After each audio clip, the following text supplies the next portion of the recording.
une étoffe, comme ici une popeline de coton. C'est un tissage. C'est un tissage entre un fil de chaîne, ici, et un fil de trame. On voit bien, si je fais un zoom et que je rapproche le tissu de la caméra, ça fait comme des petits carrés et on voit bien ce tissage, cet enchevêtrement de fils qui permet de constituer le tissu et l'étoffe. Ici, vous avez ce qu'on appelle la lisière. C'est le bord blanc qui est au bout des tissus. Donc en fait, le droit fil, ça correspond au fil de chaîne qui va être parallèle à votre lisière. Donc quand sur un patron, on vous demande de positionner une pièce dans le droit fil, c'est qu'il faut positionner la flèche de droit fil que vous avez sur le patron en parallèle à cette lisière. Tous les textiles, toutes les étoffes ne sont pas tissées. La maille, par exemple, comme son nom l'indique, c'est une étoffe qui est tricotée. Si je vous approche ce jersey de coton qui est une maille pour pouvoir faire un zoom,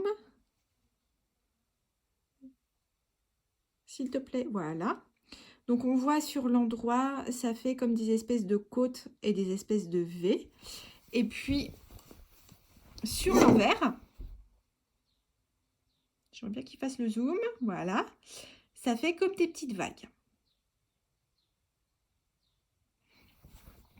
Donc en fait, on voit bien là que pour les tissus tricotés, la notion de droit fil, fil de chaîne, fil de trame, ça va pas être la même.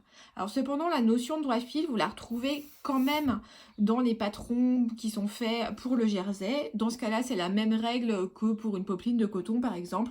Vous positionnez votre flèche et votre repère de droit fil du patron en parallèle de la lisière.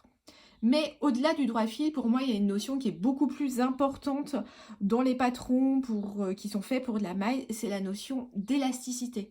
En fait, c'est plus ce sens d'élasticité, ce sens stretch qu'il faut positionner dans le bon sens que vraiment le droit fil. Parce que tous les tissus, alors celui-ci, voilà, celui-ci, il est extensible à l'horizontale. Par contre, à la verticale, il est beaucoup moins extensible. Donc l'extensibilité du tissu, elle se fait à l'horizontale.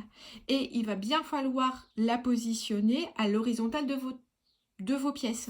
Si vous cousez un t-shirt, par exemple, il va falloir que le sens stretch soit dans l'horizontale du t-shirt et pas dans la verticale. De 1, parce que vous risquez de pas pouvoir rentrer dans votre t-shirt.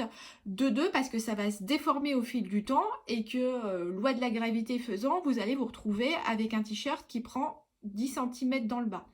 Donc si les patrons sont bien faits, c'est pas le cas de tous les patrons du commerce, le sens stretch et le sens d'élasticité va aussi être indiqué sur les pièces. Donc voilà, j'espère que je vous aurai aidé avec la notion de droit fil.